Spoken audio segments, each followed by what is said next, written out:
Hello guys, welcome to my channel MCQ master Telugu.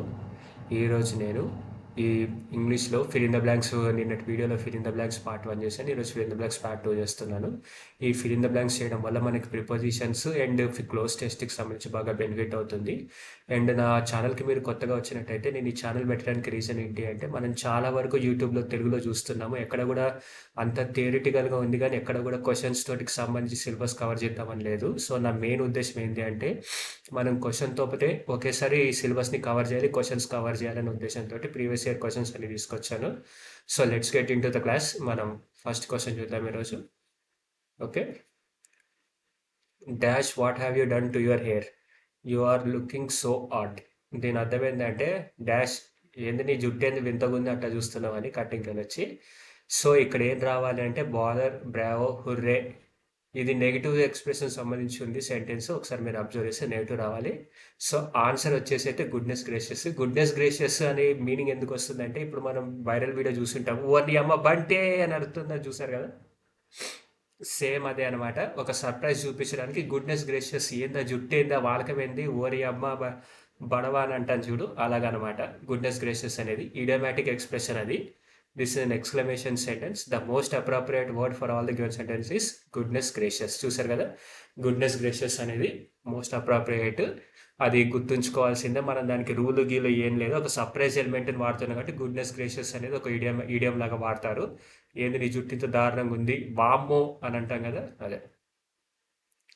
He was dismissed for being combative and antagonistic dash his superior. Okay, okay, తన superior మీద దురుసు ప్రవర్తన చేసేందుకు dismiss అయ్యాడు అని dismiss చేశారు ఆ హైయర్ అథారిటీస్ అని మీనింగ్.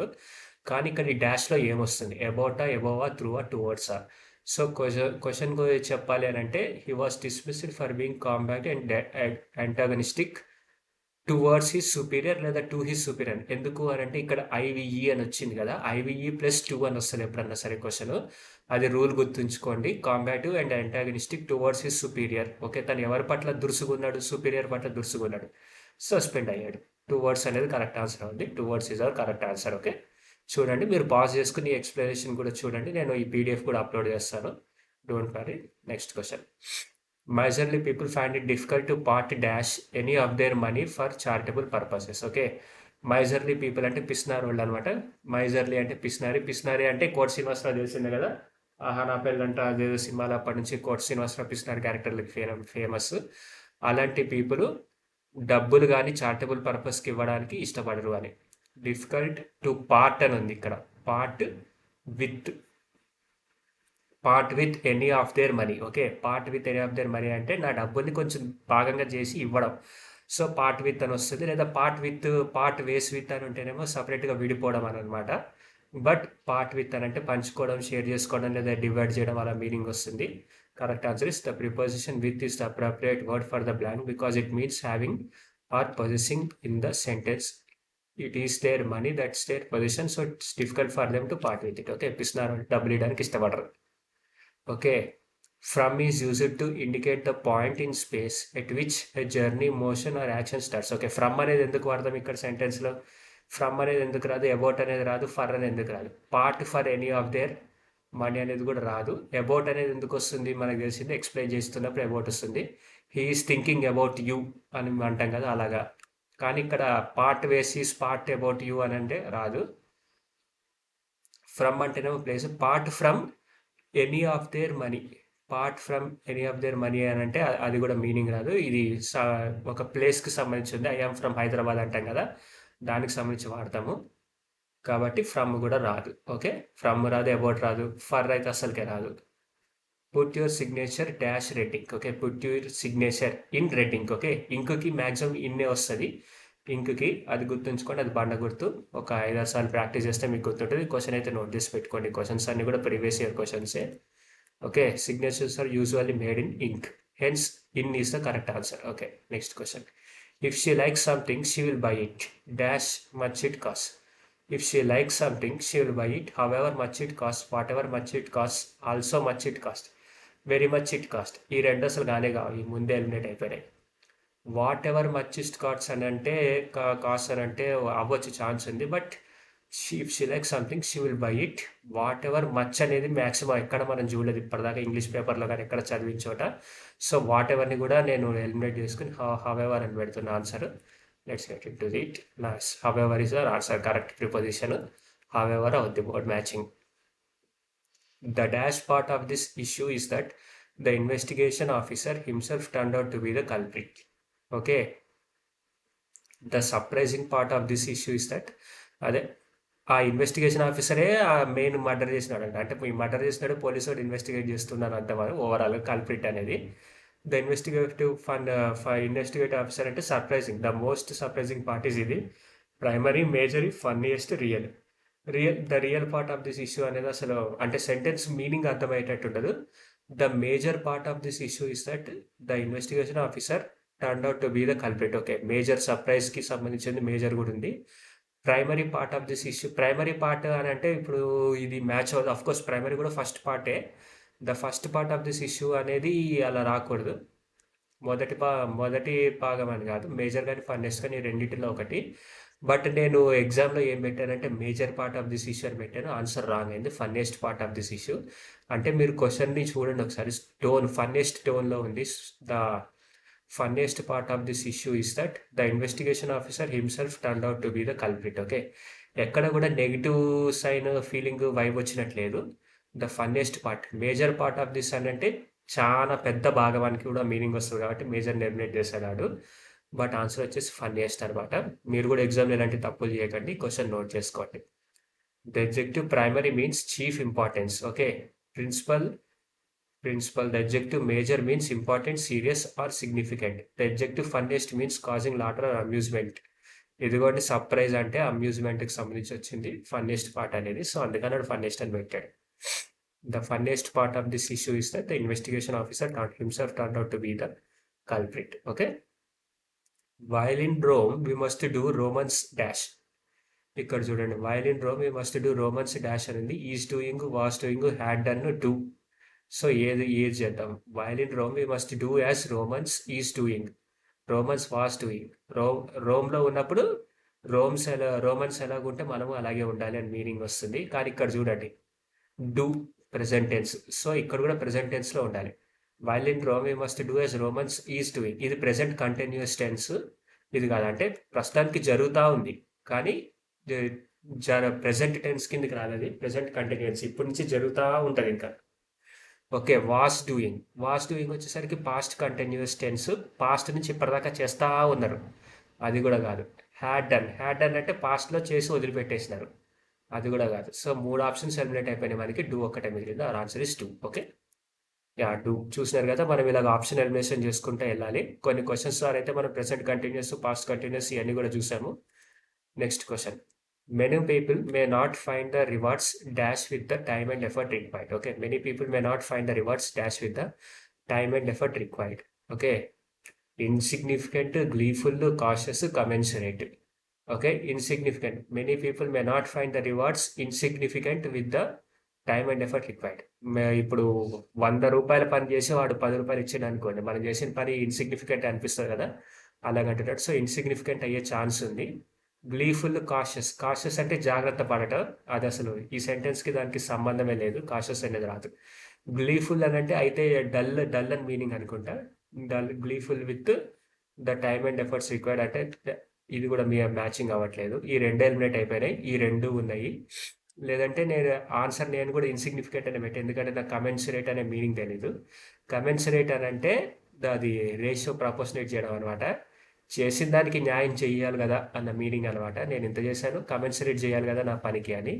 అండ్ ఇంకొకటి కమెన్సరేట్ వచ్చింది, ఇక్కడ విత్ వచ్చింది కదా, విత్ అనేది కమెన్సరేట్తోనే ఉంటుంది అనమాట. కమెన్సరేట్కి విత్ వస్తుంది మ్యాక్సిమం పక్క. సో ఇన్సిగ్నిఫికెంట్ విత్ అనేది రాదు, ఇన్సిగ్నిఫికెంట్కి 2 వస్తుంది, అది గుర్తుంచుకోండి. ఇన్సిగ్నిఫికెంట్కి 2 వస్తుంది, ఇన్సిగ్నిఫికెంట్కి 2 వస్తుంది. కాబట్టి ఇది రాంగ్ అయింది.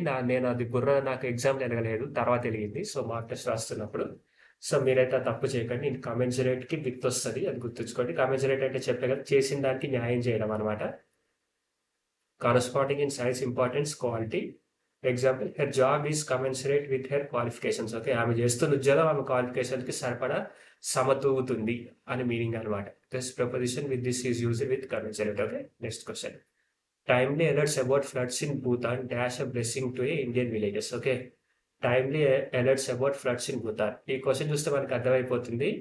వాళ్ళు టైమ్లీ అలర్ట్స్ ఇవ్వడం వల్ల భూతాన్లో వరదలు వచ్చినా సరే అది మంచి జరిగింది, ఒక బ్లెస్సింగ్ లా జరిగింది వాళ్ళ ఇండియన్ విలేజెస్కి అని. సో మరి వర్బ్ ఏమి వేయాలి ఇక్కడ బ్రాకెట్లో, అదే డాష్లో. Timely alerts about floods in Bhutan have proved a blessing. Have proved is proved. Alerts అని వచ్చింది కాబట్టి ప్లూరల్ ఉండాలి వెర్బ్. ఇక్కడ ఈజ్ ప్రూవ్డ్ అనేది ప్లూరల్ ఉండదు, అవ్వదు.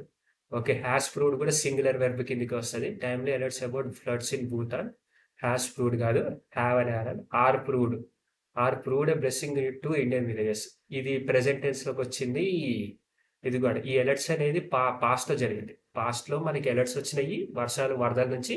విలేజర్స్ రెడీగా ఉన్నారు, తప్పించేసుకున్నారు, వాళ్ళకి మంచి జరిగింది. సో ఈ కాబట్టి ఆర్ అనేది ప్రెసెంట్లోకి వస్తుంది కాబట్టి రాదు, అది పాస్ట్ గురించి మాట్లాడుతున్నాం.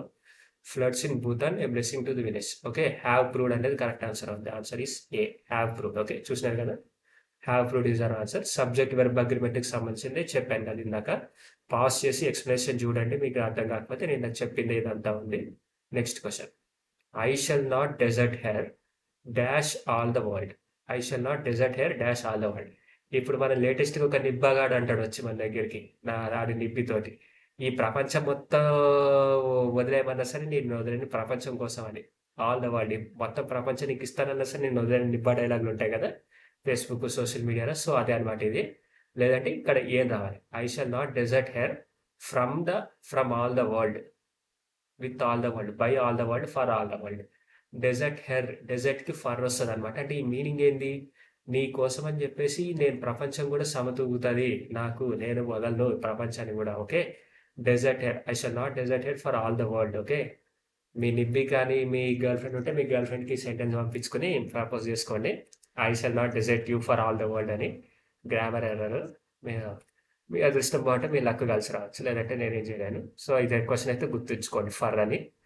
Dessert, abandon. The speaker aims to say that he or she will not abandon her come what may. ఏం జరిగినా సరే నేను వదిలిపెట్టను అని చెప్తున్నాడు అనమాట అయ్యగారు ఆడి గర్ల్ ఫ్రెండ్ తోటి. Won't leave for anything, hence for is the correct answer. Okay, preposition for వస్తుంది డెజర్ట్కి. Okay, my puns are usually greeted dash loud applause by friends. Okay, నేను ఇది బండ గుర్తు పెట్టుకునే, నాకు గ్రీటెడ్కి విత్ వచ్చేస్తుంది అని. కమెన్సరేట్కి విత్ వస్తుంది, గ్రీటెడ్కి కూడా విత్ వస్తుంది, అది గుర్తుంచుకోండి. My puns are usually greeted with loud applause from my friends. Okay, puns అంటే ఏంది అసలు అది చూద్దాం, ఆగండి. పన్స్ అంటే ఏందో నాకు తెలీదు, బట్ ఒకసారి చెక్ చేద్దాము. నెక్స్ట్, మనం మీనింగ్ తెలుసుకోకపోతే నిద్ర పట్టదు. PUNS, పన్స్ చూపిస్తుంది కదా. A pun or punnos is normal word play exploits multiple meanings of terms of similar dad jokes. అదే ఓకే, పంచులు అనమాట. పంచ్ అని అంటే పంచులు. పంచులు వేస్తే పళ్ళు రాలుతాయని మిరపకాయలో డైలాగ్ ఉంటుంది కదా, అదే ఇది. So my puns are usually greeted with loud applause. అదే నేను పని చేస్తే మొత్తం అంతా చప్పట్లు కొట్టి మరి నవ్వుతారు అని మా ఫ్రెండ్స్ చెప్తున్నాడు అనమాట. ఆడు గుర్తుంచుకోండి, పన్స్ మీనింగ్ అంటే ఇది. నో పన్ ఇంటెండెడ్ అని కూడా మనకి కొన్ని ఇంగ్లీష్ మూవీలో డైలాగ్స్ ఉంటాయి, అది ఏందో ఇప్పుడు నాకు వెలిగింది. పన్స్ అంటే ఇది. And greeted with loud applause. Okay, with అనేది ఆన్సర్ అవుతుంది గ్రీటెడ్కి, చూసుకోండి. Next, we must start now dash it will be too late. We must start now or it will be too late. Okay, ఇది ఈజీగా question చూస్తేనే నాకైతే వచ్చింది, మీకు కానీ రాకపోతే చూడండి. ఇప్పుడు స్టార్ట్ అవ్వాలి, లేదా లేట్ అయిపోతుంది. సింపుల్ అంతే, లేదా లేట్ అయిపోద్ది అంటే ఆర్ వస్తుంది, ఇంకా మిగతా ఏది రాదు. బట్ అవుతుంది, ఈ బట్ అని వచ్చిందంటే ఇప్పుడు స్టార్ట్ అవ్వాలి కానీ లేట్ అవుతుంది, మీనింగ్ మ్యాచ్ అవ్వట్లేదు. ఇప్పుడు you must start now unless it will be late. ఈ అన్లెస్ అనేది ఎక్కడ వాడతాము అని అంటే, నువ్వు పాస్ అవ్వాలంటే నీకు తెలివి ఉండాలి, లేదా డబ్బులన్నా ఉండాలి. అర్థమైందా ఆ meaning? Unless you are rich. Okay, నువ్వు పాస్ అవ్వాలంటే నీకు తెలివన్నా ఉండాలి, లేదా డబ్బన్నా ఉండాలి. ఓకే, పాస్ అవ్వాలి అంటే you have to be very talented unless you are rich, అలాగనమాట మీనింగ్. అంటిల్ అని అంటే నువ్వు స్టార్ట్ అవ్వాలి, అవ్వనంత వరకు లేట్ అవుద్ది, అది మీనింగ్. ఇది కూడా రాదు. ఆర్ అనేది కరెక్ట్ ఆన్సర్ అవుద్ది. C is our correct answer. Okay, or is our correct answer. Next question. He did not provide dash his brother in his will. ఇక్కడ కూడా ప్రొవైడ్కి కూడా ప్రిపోజిషన్ ఏమొస్తుంది అనేది నాకు గుర్తుంది, నేను బట్టి పట్టాను. ఐ మీన్ క్వశ్చన్స్ ప్రాక్టీస్ చేయడం వల్ల నాకు గుర్తొచ్చేసింది అట్లా. రూలు గీలు అనేది ఏముండదు, ప్రొవైడ్కి అయితే ఫర్ అని వస్తుంది అనమాట. ప్రొవైడ్ ఫర్ అని అంటే సప్లై చేయడం, లేదంటే నీకు ఇవ్వడం అనమాట. Family he must provide, men must provide for their family అని అంటారు కదా, అదే అనమాట meaning. Answer for. Here provide for is a phrasal verb in the given context. It means to have are make plans to deal with something that will happen in future. ఫ్యూచర్లో జరుగుతున్న దానికి ఇప్పటి నుంచే ప్రిపేర్ అయ్యి సమకూర్చడం, డబ్బులు, food అంతా provide చేయడం. Okay. At times he acted as viceroy in William's absence. At times he led the royal forces to dash rebellions. Okay. King William అనేవాడు ఉండేవాడు, వాడి గురించి అనమాట. అతని absence లో వైస్రాయ్ లాగా యాక్ట్ చేసి రెబల్ ఫోర్సెస్ ని మొత్తం అనగదొక్కాడని మీనింగ్ ఓవరాల్ గా. ఇక్కడ చూడండి, బ్యాప్టైజ్ అనేది క్రిస్టియానిటీకి సంబంధించింది. I mean it's a positive sign of దేవుడిని యాక్సెప్ట్ చేయడం, సంథింగ్ ఏదో ఉంటుంది. సో బ్యాప్టైజ్ అనేది కాదు ఈ ఆప్షన్లో. Okay. Compromise the, to compromise the rebellions. To compromise rebellions అంటే కాంప్రమైజ్ ద రెబెలియన్స్ అని వస్తే ఓకే, కానీ ఇక్కడ కాంప్రమైజ్ రెబెలియన్స్ అని వచ్చింది, అది మ్యాచ్ అవుతలేదు. And chastise, scrutinise. స్క్రూటినైజ్ అని అంటే తిట్టడం అనమాట. చాస్టైజ్ అన్న కూడా తిట్టడమే. బట్ ఇక్కడ 3 ఆప్షన్స్ ఉన్నాయి, కానీ నేను ఇక్కడ కరెక్ట్గా ఐడెంటిఫై చేయలేకపోతున్నా, ప్లస్ నాకు చదివింది కూడా గుర్తు రావట్లేదు. సో ఎగ్జామ్లో కనుక నాకు ఈ క్వశ్చన్ వస్తే నేను ఫస్ట్ ఇది స్కిప్ కొడతా, లేదా మార్కెట్ రివ్యూ పెడతా, లాస్ట్కి చూసుకుంటా. ఎగ్జామ్లో మీరు కూడా ఎగ్జామ్లో కనుక వస్తే ఇలాగ మీ ఆప్షన్ ఎందుకు అని అంటే ఇక్కడ 3 ఉంది, 1/3 ఛాన్స్ ఉంది అంటే తీసుకోవద్దు, ఓన్లీ 50-50 ఛాన్స్ ఉంటేనే తీసుకుంటా నేను. మీరు 1/3 ఉన్నా సరే లక్ తోటి నాకు కలిసి వచ్చి పెడతారంటే పెట్టుకోవచ్చు, కానీ నేను లక్నైతే నమ్ముకొని సంక నాకుతా, నేను లక్ను పెట్టుకుంటే మీ అదృష్టం అది. Let's get into answer. Chastise. Okay, answer is chastise the, chastise rebellions. Okay, article లేదు ఎక్కడ కూడా. ఓకే, ఇక్కడ ఎక్కడ కూడా ఆర్టికల్ లేదు కాబట్టి చాస్టైజ్ రెబెల్, లేదంటే కాంప్రమైజ్ ద రెబెలియన్స్ అనేసి వస్తే కరెక్ట్గా ఉంటుంది. Chastise rebellion. Chastise means to punish, scold someone for their behaviour. The sentence structure also supports this as a phrase to chastise rebellions fits grammatically. To chastise rebellions అనేది గుర్తుంచుకోండి answer. నేనైతే skip కొట్టా ఎగ్జామ్లో, I mean skip కొడతా ఎగ్జామ్లో. ఇట్లాంటి option వస్తే మీరు కూడా అదే ప్రాక్టీస్ చేయండి.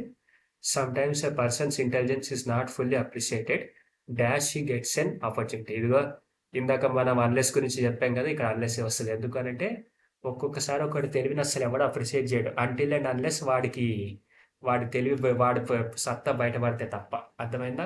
అన్లెస్ అనేది ఆన్సర్ అవుద్ది, అన్లెస్. ఓకే, చూసారు కదా ఆ క్వశ్చన్ బట్టి మనం తెలుగులో చూసుకుని అర్థం చేసుకుని అలా. ఇదిగో ఎగ్జాంపుల్ కూడా చూడండి. You can't get a job until you have experience. Okay, you can't get a job unless you have experience. ఇదిగో ఇది కూడా అంతే, అంటిల్ యూ హ్యావ్ ఎక్స్పీరియన్స్. నీకు ఎక్స్పీరియన్స్ ఉండనంత వరకు నీకు జాబ్ రాదు. You can't get a job unless you have experience, నీకు ఉద్యోగం రాదు ఎక్సెప్ట్ నీకు ఎక్స్పీరియన్స్ ఉంటే తప్ప అని మీనింగ్ అనమాట. అన్లెస్కి అంటిల్కి డిఫరెన్స్, ఇది చూసి నేర్చుకోండి. Sir can you reflect on the usefulness are dash of blocking all the highways. Okay, can you reflect on the usefulness are dash of blocking all the highways. Okay, ఇప్పుడు హైవేల్ని black చేస్తారు కదా కొంతమంది ధర్నాలో, దానివల్ల usefulness కానీ, లేదా దరిద్రం గురించి కానీ, దానివల్ల పనికిరాంతనం గురించి కానీ, ఈ ఒకసారి నీ అంతటి నువ్వు దాన్ని ఏమంటారు, సరిగ్గా గుర్తురాట్లేదు వర్డ్, నాకు గుర్తురాట్లేదు. ఓవరాల్గా సెల్ఫ్ ఇంపోజ్ చేసుకుని ఒకసారి నీ అంతటి నువ్వు ఆలోచించుకుని చూడు, మనసాక్షితో ఆలోచించి చూడు అని చెప్తాను కదా, మీనింగ్ ఏదో ఉంది, నాకు గుర్తురాట్లేదు ఇంగ్లీష్లో గుర్తురాట్లేదు, గుర్తురాట్లేదు. మీకు కానీ వస్తే కింద కామెంట్ చేయండి ఈ క్వశ్చన్కి, అదే నేను అన్న వర్డ్కి. ఓకే, ఆన్సర్ వచ్చేసి ఫూటాలిటీ అనమాట. ఫూటాలిటీ అంటే ఎందుకు పని రాకుండా అసలు ఏం యూజ్ ఉంది బ్లాక్ చేయడం వల్ల, ఏం సాధించాము అనేది. ఇన్కంపాటబిలిటీ అనేది ఒక 2 వస్తువులు ఉన్నాయి, ఒకదాని పక్కన ఒకటి పెడితే అవి నిలబడవు, అవి ఇన్కంపాటబిలిటీ అనమాట. పక్క పక్కన ఉండలేవు, ఐ మీన్ సపోర్ట్ చేయలేవు, ఒకటొకటి ఫిట్ అయ్యి ఉండలేవు, అది ఇన్కంపాటబిలిటీ. స్కాచ్ వచ్చేసరికి మనం ఎట్లా చెప్పాలి, ఒక విస్కీ బ్రాండ్ దానికి సంబంధించి ఉండొచ్చు, లేదంటే దాన్ని స్కాచ్ అంటారు. ఇది స్కాచ్ వచ్చేసి అని అంటే మనం ఇప్పుడు భూమిని పంజాలతోటి కనుక ఇట్లా చీలిస్తే మీనింగ్ వస్తుంది, వేడి వస్తుంది చూడ సార్, ఆ రేజ్, ఆ ఫీలింగ్ని స్కాచ్ అని అంటారు అనమాట. స్కాచ్ డెత్ అని అంటారు కదా అది. ఇంపార్టెన్స్ అని అంటే మనకు తెలిసిందే, ఈ చేతకంటాను. సో అది కాదు, futility is correct answer. Futility. Okay, చూసారు కదా ఫ్రూటాలిటీ సార్ కరెక్ట్ ఆన్సర్. ఒకసారి పాజ్ చేసి కింద చూడండి యూస్ఫుల్నెస్. మీనింగ్ అంతా the speaker is asking for reflection on whether blocking all the highways is useful or pointless therefore the correct sentence is sir can you reflect on the usefulness or futility of blocking all the highways. Okay, చూసారు కదా, ఇది నేర్చుకో, ఒకసారి గుర్తుంచుకోండి. Next question. A shiver of fear ran dash me when the lights went out. ఒక రకంగా చెప్పాలి అంటే గజ్జలోనికి అనే పుష్ప డైలాగ్ ఉంది కదా, ఆ దానికి సంబంధించినది. వెన్నులో వణుకు పుట్టింది అని అంటారు కదా, దాన్నే. A shiver of fear ran dash me అంటే ర్యాన్ త్రూ మీ అనేది రావాలి. నా ఒంట్లో నుంచి మొత్తం ప్రవహించింది భయం అనేది వాడి మీనింగ్ చెప్తున్నారు అనమాట. లైట్స్ ఆగిపోయేసరికి వచ్చబడింది అని ఓవరాల్గా అదే meaning. The word through is used to indicate movement from one side or end to other. In this context, it correctly described the sensation of fear moving within the person. Correct sentence. A shiver of fear ran through me when the lights went out. Okay.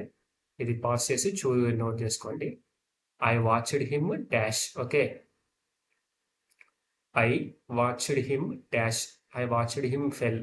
Watched అంటే past tense లో ఉంది కాబట్టి V2 రావాలి అనుకుంటాం కానీ question లో V2 రావాలి. ఫెల్ అవ్వదు. I watched him to falling, ఇది అవ్వదు. ఐ వాచ్డ్ హిమ్ టు ఫెల్, ఇది అవ్వదు. ఆన్సర్ వచ్చేసి ఫాల్ అవుతుంది. ఎందుకు అని అంటే మీకు ఒక రూల్ గుర్తుందో లేదో, డిడ్ ప్లస్ V1 వస్తుంది కదా ఎప్పుడైనా సరే. I did DID did plus V1, అది నాకు ఇక్కడ రాయడం సరిగా రావట్లేదు, ప్రాక్టీస్ చేస్తున్నాను. డిడ్ ప్లస్ V1 వస్తుంది కదా, ఇక్కడ కూడా అంతే. ఈ వాచర్ అనేది డిడ్ కింద పనిచేస్తుంది అనమాట. సో ఫాల్ అనేది ఐ వాచ్డ్ హిమ్ ఫాల్, అతను పడుతుంటే నేను చూశాను అని అర్థం అనమాట. I watched him fall is the correct answer. Did plus V1 అని ఎలా చెప్పాలి? I did not go to school yesterday. అర్థమైంది? I did not go to school yesterday, నేను నిన్న స్కూల్కి వెళ్ళలేదు. కానీ గో అనేది ప్రెసెంట్ టెన్స్లో ఉంది, కానీ డిడ్ వచ్చేసరికి అది పాస్ట్ టెన్స్కి వెళ్ళిపోయింది. కానీ ఇది అలాంటి మీనింగ్ అనమాట. I watched him fall is the correct answer. ఎగ్జామ్లో ఇది చాలా ఇంపార్టెంట్. మీరు కానీ ఇక్కడ మిస్టేక్ చేస్తే 3 మార్కులు ఎగిరిపోతే ప్లస్ ఒక నెగిటివ్ మార్క్ వచ్చేస్తుంది మీకు. మొత్తం 4 మార్కులు లాస్ అవుతుంది ఎగ్జామ్లో, 3 మార్క్స్ రావాల్సిన చోట. సో అక్కడ మిస్టేక్ చేయకండి. నాకు వచ్చులే అని చాలా కేర్ఫుల్గా నోట్ చేసుకోండి. ఈ క్వశ్చన్స్ అన్ని నేను ఇందులో కూడా నేను తప్పు పెట్టాను, ఫెయిలే పెట్టాను నేను కూడా. కానీ చూడండి, the main verb of the sentence is watched.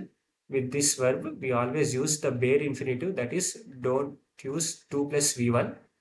There are some other verbs that take the bare infinitive like watch, let, help. Okay, watch, let, help ఇటువంటి అన్ని కూడా did లాగే పనిచేస్తాయి అనమాట. ఇవన్నీ కూడా did తో సమానం. డి ఐ అండ్ did తో సమానం ఇవన్నీ కూడా.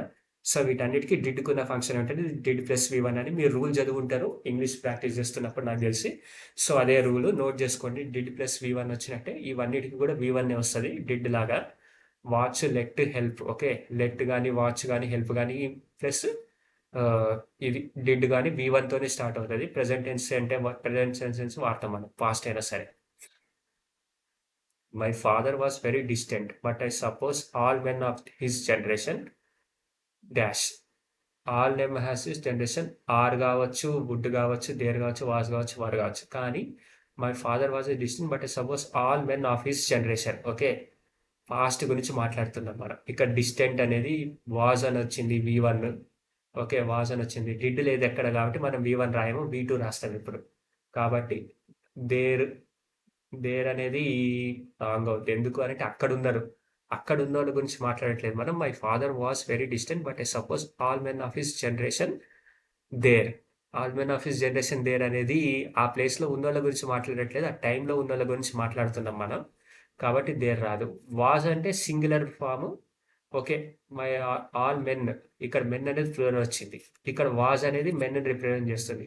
వాజ్ అనేది ప్లూరల్లో ఉండాలి, వాజ్ కూడా కాదు. వుడ్ అనేది ఫ్యూచర్లో వస్తుంది. లైక్ ఎలా చెప్పాలి? If I had money I would give you. Okay, అర్థమైందా? If I had money I would give you. నా దగ్గర డబ్బులు ఉంటే నేను నీకు ఇస్తా. ఫ్యూచర్లో చెప్తాను, నా దగ్గర డబ్బులు ఉన్నాయి అనుకో నేను నీకు ఇస్తా. ఓకే, అదనమాట మీనింగ్. వుడ్ అనేది ఫ్యూచర్కి సంబంధించి వస్తుంది, అది రాదు. So were is our answer. Okay, were is our answer. చూసారు కదా, were is our answer. Okay, next question. The population dash very fast in the last decade. Okay, population very fast in the last decade అంటే అయితే ఫాస్ట్గా పెరుగుండాలి లేదా ఫాస్ట్గా తగ్గి ఉండాలి. కానీ కామన్ సెన్స్ ప్రకారం అయితే జనాభా ఎప్పుడైనా పెరుగుతూనే ఉంది కానీ ఎక్కడ తగ్గింది లేదు చరిత్రలో. ఏదో అప్పుడప్పుడు తగ్గింది కానీ మ్యాక్స్ ఇప్పుడున్న సిచ్యువేషన్ అయితే జనాభా పెరిగిపోద్ది. The population rises very fast in the last decade. Rises అని అంటే జనరల్గా ఒక యూనివర్సల్ ట్రూత్ని మాట్లాడతాం, like sun rises in the east అన్నట్టు. ఇది పాస్ట్ గురించి మాట్లాడుతున్నాం, ఒక గత 10 సంవత్సరాల ముందు, దశాబ్ద కాలం ముందు గురించి మాట్లాడుతున్నాం. మన ప్రజెంట్ టెన్స్కి యూనివర్సల్ ఫ్యాక్ట్కి రావట్లేదు, అది రాదు. రైజింగ్ కూడా ఇది ప్రెసెంట్ కంటిన్యూస్ టెన్స్కి వాడతాం కాబట్టి ఇది కూడా రాదు. ఈ రెండు అయిపోయినాయి. ఓకే, ఇప్పుడు 50-50 ఛాన్స్ వచ్చింది, రిస్క్ తీసుకోవచ్చు మన ఆప్షన్స్లో. Okay, the population had been risen very fast. Had been risen రాకూడదు ఇక్కడ ఆప్షన్లో, చూడండి.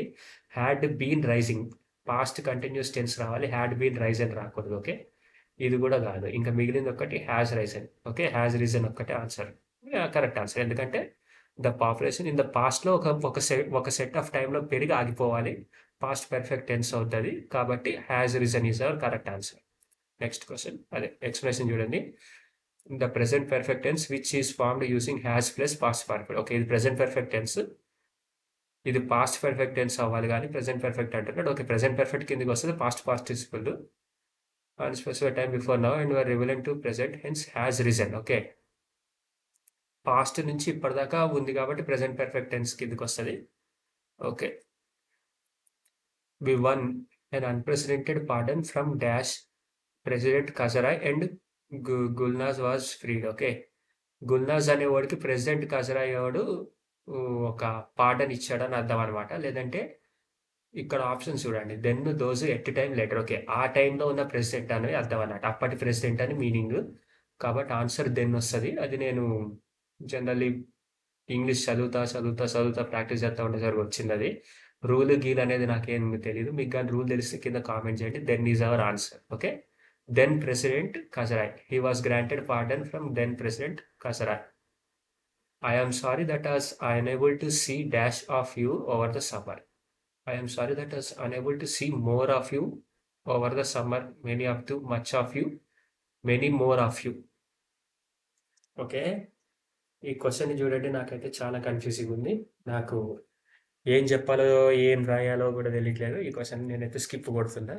నాకు ఎగ్జామ్లో కూడా ఈ క్వశ్చన్ ఏం పెట్టానో తెలియదు, రాంగ్ ఆన్సర్ పెట్టాను. సో ఒకసారి ఇట్లాంటి క్వశ్చన్ వచ్చినప్పుడు చాలా జాగ్రత్తగా చూడాలి, ప్రాక్టీస్ చేసుకోండి. మీకు కానీ క్వశ్చన్ వచ్చింది అని అంటే మీరు చాలా ఫాస్ట్గా ఉన్నట్టు. Let's see the explanation. More. The correct alternative to fill in the blank is more. Many and much are typically used for quantifying countable and uncountable nouns. Okay, quantifying countable and uncountable nouns respectively. But seeing someone isn't a quantity that can be counted or measured. Okay, ఒక మనిషిని మనం చూస్తున్నాము, care తీసుకుంటున్నాము, దానికి సంబంధించిన వరకు more అని వస్తుంది అనమాట ఆన్సర్. ఐ కేరింగ్ ఫర్ సమ్మన్లో మోర్గా ఆప్షన్ వస్తుంది. ఇక్కడ కేర్ తీసుకుంటున్నాడు ఒక అతని గురించి. I'm sorry that is unable to see more of you over the summer. Okay, ఒక్క మనిషి గురించి మాట్లాడుతున్నాడు, ఒక అనాన్సర్ అనేది ఒక 10 మంది గురించి కాదు, ఒక్కడికే. ఎక్కువగా నేను ఇంకా చాలా జాగ్రత్తగా చూసుకోవాల్సింది నేను సమ్మర్లో మర్చిపోయాను, కేర్ తీసుకోలేదు అని మీనింగ్ అనమాట. They showed her the greatest dash. They showed her the greatest prize, tribute, honour, respect. Tribute అనేది పెయిడ్ ట్రిబ్యూట్ అని వస్తుంది, కానీ ఇక్కడ ట్రిబ్యూట్ అనేది పెయిడ్ లేదు కాబట్టి షోడ్ అని వచ్చింది కాబట్టి ట్రిబ్యూట్ నేను తీసేసిన. ఇప్పుడు మనకి 3 ఉన్నాయి ఆన్సర్లు. They showed her the greatest honour. They honour అంటే హెర్ అని వస్తుంది కానీ they showed her greatest honour అని రాదు. ఈ రెండు కూడా ఎలిమినేట్ అయిపోయినాయి. They showed her the greatest prize. ప్రైజ్ని ఎవడు షో చేయడు, దే ప్రైజ్డ్ హెర్ అని వస్తుంది. She was mostly prized for all her hard work అని వస్తుంది. So they showed her the greatest respect అనేది ఆన్సర్ అనుకుంటున్నా. Yeah, respect. చూసారు కదా, ఆప్షన్ ఎలిమినేషన్ ద్వారా మనం ఇలా చేయొచ్చు అనమాట, ఆప్షన్ ఎలిమినేషన్ ద్వారా. ఎందుకు అని చెప్పాను. సో ప్రైజ్ అనేది ఎందుకు వస్తుంది, ట్రిబ్యూట్ అనేది ఎందుకు రాదు అని చెప్పేసి ఇక్కడ ఉంది, మీరు ఒకసారి పాస్ చేసుకుని చూడండి. హానర్ అనేది high respect, great esteem. Exam, it was a matter of honour for the court. చూసారు కదా example, respect, a feeling of deep admiration. Example, he showed great respect towards his teachers. చూసారు కదా. Next question, he will dash if they look after him carefully. He will pull off, pull up, pull out, pull through. ఇప్పుడు question ఏంటి అంటే, అతనికి ఒక bad కండిషన్లో ఉన్నాడు, ఆరోగ్యం బాగాలేదు, కానీ సరిగ్గా కేర్ తీసుకుంటే వాళ్ళు కనుక సరిగ్గా కేర్ తీసుకుంటే అతను బతుకుతాడు అని మీనింగ్ అనమాట ఈ ప్యాసేజ్ మీనింగ్. కానీ ఇక్కడ కరెక్ట్గా ఏం రావాలా, అతను బతుకుతాడు అన్న దానికి ఏమి pull up, pull off. Pull off అని అంటే ఇప్పుడు ఒక ఇంపాసిబుల్ టాస్క్ ఉంది. 'మిషన్ ఇంపాసిబుల్' సినిమాలో టామ్ క్రూజ్ చేసినట్టు. అటువంటి స్టంట్‌లోని టామ్ క్రూజే చేయగలుగుతాడు. Only Tom Cruise can pull off that kind of stunts అని అంటాం కదా! అట్లాంటిది. కాబట్టి పుల్ ఆఫ్ అనేది స్టంట్స్ పెర్ఫార్మన్స్‌కి సంబంధించి ఉంటది. దానికి ఇక్కడ పెర్ఫార్మన్స్ గురించి మాట్లాడట్లేదు. హెల్త్ రికవర్ అవ్వడం గురించి మాట్లాడుతున్నాం. కాబట్టి పుల్ ఆఫ్ రాదు. పుల్ అప్ అంటే మనకు తెలిసిందే పైకి గుంజడం. బావిలో నుంచి మనం తోడతాం కదా! నీళ్ళని పైకి తోడినట్టు అట్లా పుల్ అప్ అన్నట్టు. లేదా జిమ్‌లో పుల్ అప్స్ చేస్తాం కదా! అది. And pull through and pull out. Okay. నాకు ఆన్సర్ తెలుసు కాబట్టి నేను చెప్తున్నా. ఇప్పుడు మనకి 2 ఆప్షన్స్ ఉన్నాయి. ఈ రెండిట్లో పుల్ అవుట్ అని అంటే కూడా బయటికి తీయడం అనమాట. ఇది కూడా ఎలిమినేట్ అయిపాయి. సో, ఏముంది పుల్ త్రూ. పుల్ త్రూ అంటే జనరల్‌గా ఇడియోమాటిక్ ఫ్రేజల్ వర్బ్ మీనింగ్ అనమాట అది. ఇడియోమాటిక్ మీనింగ్ ఏంది అనంటే పుల్ త్రూ అనంటే సర్వైవ్ అవ్వడం. తట్టుకొని నిలబడటం. Okay. Pull off to succeed in doing something difficult or unexpected. Tom Cruise stunt. Pull up to tell someone that they have done something wrong. Okay. Pull up అనంటే to tell someone that they have done something wrong. Okay. Pull అప్‌కి ఈ meaning కూడా ఉందా? నాకు తెలియలేదు. Pull అప్‌కి meaning ఉందంటే చూడండి. Pull through అనేది ఇక్కడ ఉంది. Pull through. Get through an illness or other dangerous or difficult situation. చూసారు కదా! Pull through. Okay. Pull out. Stop being involved in something. Okay. Pull out అనంటే మనం ఇప్పుడు ఒక బిజినెస్ చేస్తున్నాం. లాస్ అవుతుంది. ఇంతకంటే నష్టం వచ్చింది నేను ఉండలేనురా బాబు. I am pulling out. He pulled out his shares అని అంటారు. ఇన్వెస్ట్మెంట్ ఫ్రమ్ ద కంపెనీ అని అంటారు కదా! అట్లా అనమాట. ఓకే. లాస్ట్ క్వశ్చన్ చూడండి. Let's look at the meanings of the given option. Prize, tribute, honour. ఇదేంది? మళ్ళీ ఇదే వచ్చింది. ఓకే. ప్రైజ్, ట్రిబ్యూట్ 2 సార్లు వచ్చినట్టుంది క్వశ్చన్. Very very sorry. ఇది ప్రింట్ సరిగ్గా పడలేదు. క్వశ్చన్ సరిగ్గా పడలేదు. Very very sorry. ఇంతటితోటి మనకి ఈరోజు 24 క్వశ్చన్స్ అండి. 25 క్వశ్చన్స్ అవుతాయి అనుకున్నా. బట్ ఒకసారి రివైజ్ చేయండి ప్రీవియస్ వీడియోస్ని కూడా. నా వీడియోస్ మీకు నచ్చినట్టయితే లైక్, షేర్ అండ్ సబ్స్క్రైబ్ చేయండి. నెక్స్ట్ క్విజ్ కూడా నేను తీసుకొస్తాను. నిన్న యూట్యూబ్లో one of the viewers comment పెట్టారు ఇంగ్లీష్కి సంబంధించి క్లాస్ పెట్టమని. సో నేను మ్యాక్సిమం అప్లోడ్ చేయడానికి ట్రై చేస్తాను. ఏ ఏ దాంట్లో ఏ టాపిక్తో స్టార్ట్ చేయమంటారు అని కామెంట్ అడిగితే తనేం రిప్లై ఇవ్వలేదు. సో నేనైతే ఇంకా ఫిల్ ఇన్ ద బ్లాంక్స్ తోటే కంటిన్యూ చేస్తాను. అలా active voice, passive voice, direct speech, indirect speech అవన్నీ కూడా క్వశ్చన్స్ తీసుకొస్తాను నేను డైలీ. మ్యాక్సిమం అప్లోడ్ చేయడానికి అయితే ట్రై చేస్తాను. సో నాకు కొంచెం లైక్, షేర్ అండ్ సబ్స్క్రైబ్ చేసి సపోర్ట్ ఇవ్వండి. Thank you very much. See you all good. Bye by.